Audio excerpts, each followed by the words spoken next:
भारी तपस्या कर रही हूँ। वे भक्त वत्सल सर्वेश्वर शिव ही हम सब के परमेश्वर हैं। दीनों पर अनुग्रह करने वाले उन महादेव को ही प्राप्त करने की मेरी इच्छा है।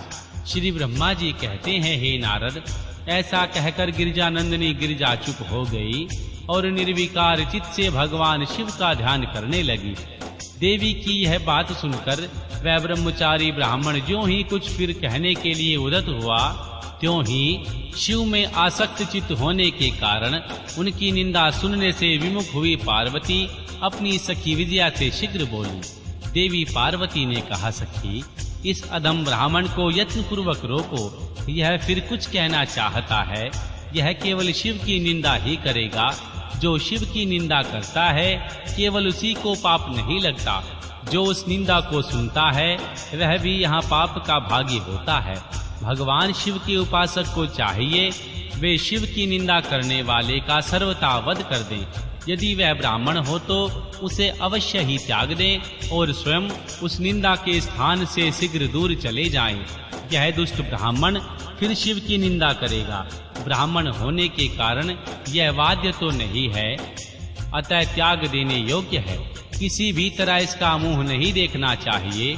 इस स्थान को छोड़कर हम लोग आज ही किसी दूसरे स्थान में शीघ्र चले जाएंगे, जिससे फिर इस अज्ञानी के साथ बात करने का अवसर न मिले। श्री ब्रह्मा जी कहते हैं, हे नारद, ऐसा कहकर उमा ने जो ही अन्यत्र जाने के लिए पैर उठाया, त्यों ही भगवान शिव ने अपने साक्षात रूप से प्रकट हो प्रिय पार्वती का हाथ पकड़ लिया। शिवा जैसे ही स्वरूप का ध्यान करती थी, वैसा ही सुंदर रूप धारण करके भगवान शिव ने उन्हें दर्शन दिया। देवी पार्वती ने लज्जावश अपना मुंह नीचे की ओर कर लिया। तब भगवान शिव उनसे बोले, प्रिय, मुझे छोड़कर कहाँ जाओगी? अब मैं फिर कभी तुम्हारा त्याग नहीं करूंगा। मैं प्रसन्न हूँ, वर मांगो। मुझे तुम्हारे लिए कुछ भी आदेय नहीं है देवी। आज से मैं तपस्या के लिए मोल खरीदा हुआ तुम्हारा दास हूँ। तुम्हारे सौंदर्य ने भी मुझे मोह लिया है। अब तुम्हारे बिना मुझे एक क्षण भी युग के समान जान पड़ता है। लज्जा छोड़ो, तुम मेरी सनातन पत्नी हो, गिरजानंदिनी, महेश्वरी। मैंने जो कुछ कहा है उस पर श्रेष्ठ बुद्धि से विचार करो।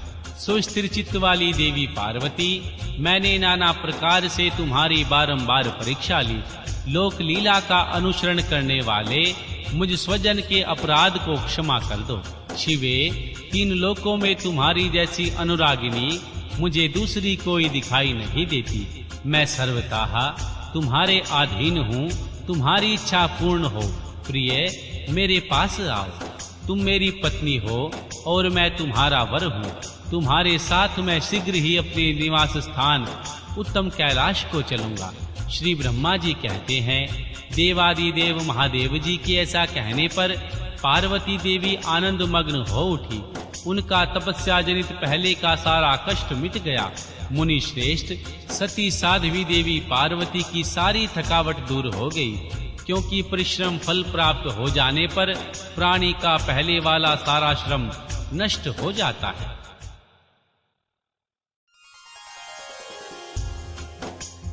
अध्याय 28।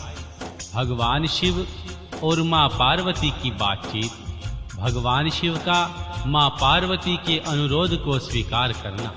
श्री ब्रह्मा जी कहते हैं, हे नारद, परमात्मा हर की यह बात सुनकर उनके आनंददायी रूप का दर्शन पाकर मां पार्वती को बड़ा हर्ष हुआ।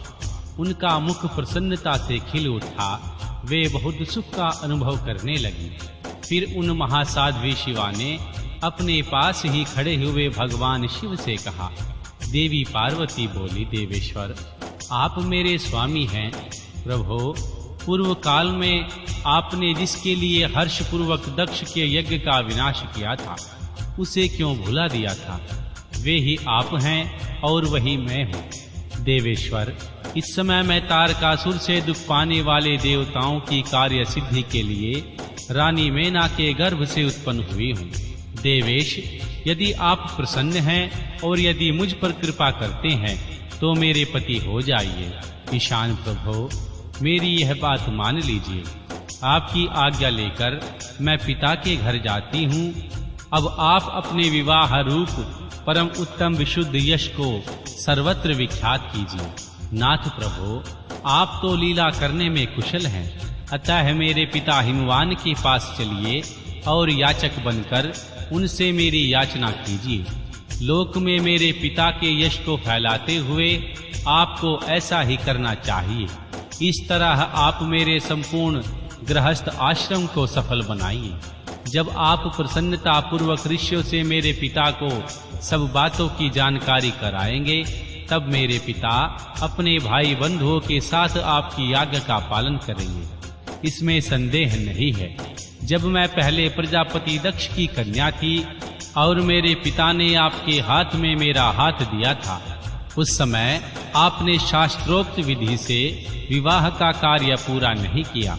मेरे पिता दक्ष ने ग्रहों की पूजा नहीं की, अतः उस विवाह में ग्रह पूजन विषयक बड़ी भारी त्रुटि रह गई।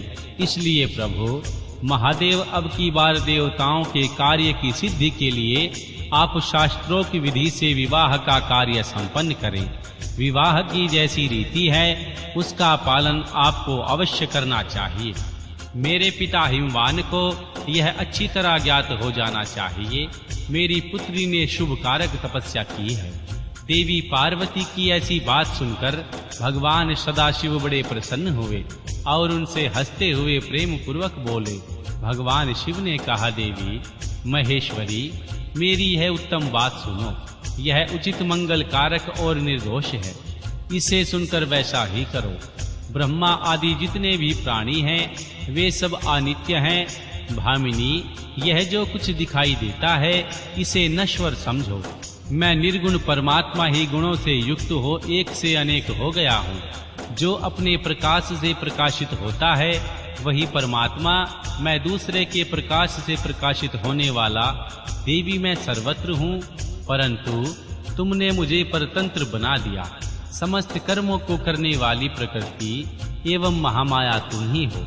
यह संपूर्ण जगत माया ही रचा गया है।